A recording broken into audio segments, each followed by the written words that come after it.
Josh Hamilton is a professional baseball player. He's a two-time All-Star and has a career batting average of .291. Hamilton was drafted out of high school in 1999 by the Tampa Bay Devil Rays. He joined the Devil Rays minor league team, the Princeton Devil Rays, where he played 56 games with them, and then joined the Hudson Valley Renegades, who he went on to win a championship with. Then he moved up to the Charleston River Dogs, and he was off to a great start to his career. Before the 2001 season, he was injured in a car accident. The injuries kept him on the bench most of the season. He began hanging out at a tattoo shop, and that's where he first did cocaine, and that was the start of his addiction.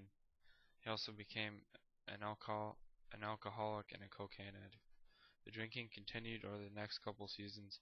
He left his team in 2003 due to the addiction and was suspended in 2004 for 30 days, and the suspension eventually increased, and he continued to fail drug tests.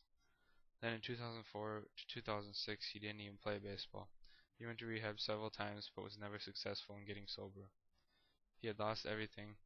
He lost baseball, his wife, kids, and much more to the addiction. His wife kicked him out of the house, and he went to live with his grandmother.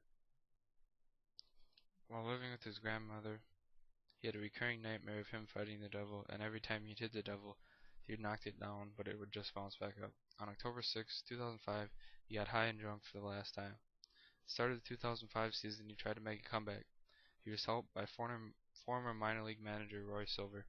Silver owned a baseball academy in Florida and offered to help Hamilton get back to the majors by giving him a job, letting him use the academy's facilities.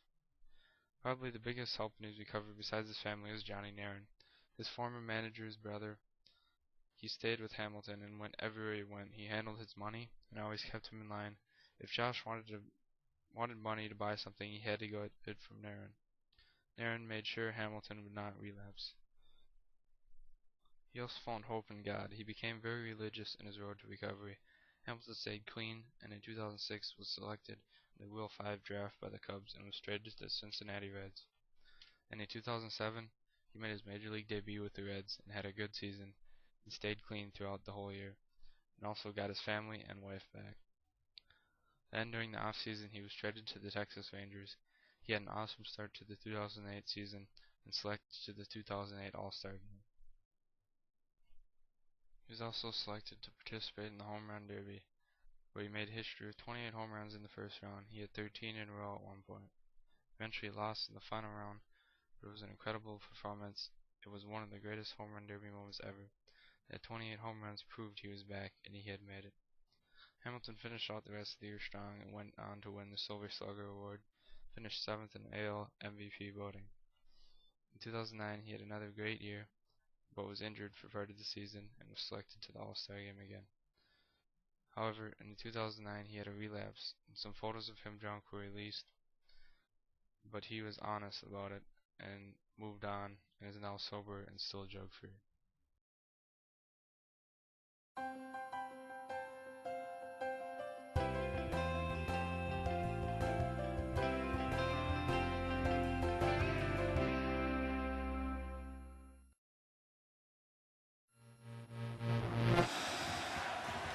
Josh Hamilton of the Texas Rangers has 50,000 plus New Yorkers chanting his name. You didn't have to be a baseball fan to enjoy and appreciate what happened at Yankee Stadium Monday night, but if you thought outfielder Josh Hamilton's record-setting performance was just about home runs, then you are missing one of the best redemption stories that we've seen in a long, long time. You said in your journey back to baseball, you dreamed about this. How did it compare to the dream? Well, obviously in the dream, I didn't know how many I hit. Josh Hamilton was the #1 draft choice of the Tampa Bay Devil Rays back in 1999. He was a churchgoer, the kind of 18-year-old kid who'd kiss his grandmother after a game and go home with his mom and dad. But after getting nearly $4 million in a signing bonus to play baseball, Josh Hamilton fell into the wrong crowd. He started getting tattoos, 28 in all, and hanging around the tattoo parlor with a crowd into crack cocaine and alcohol. Before he knew it, he was hooked. Baseball would eventually ban him from playing. When I get mad, I go use. When I get sad, I go use. Instead of just feeling those feelings, I would numb them out, basically. But they'd always be there the next day. But one night, October 6, 2005 to be exact, Josh Hamilton says he prayed to God asking that he help him kick his addictions to drugs and alcohol. And God answered his prayers. In fact, Josh says he hasn't had a drug or a drink of alcohol since that night. And while that's a pretty amazing story in and of itself, what's even more encouraging to us is that Josh Hamilton is very quick to point out to anyone why he is where he is today is because Jesus Christ saved him and is using his baseball skills to share the gospel. And that's why on national television Monday night at the 2008 All-Star Home Run Derby, Josh Hamilton hit 28 home runs in the first round. That's a brand new record. Moments later, he was asked if it lived up to the dream. You know, it's amazing over the past few years what God's done in my life and how quickly He's done it. You had all these fans chanting your name in Yankee Stadium. How did that sound?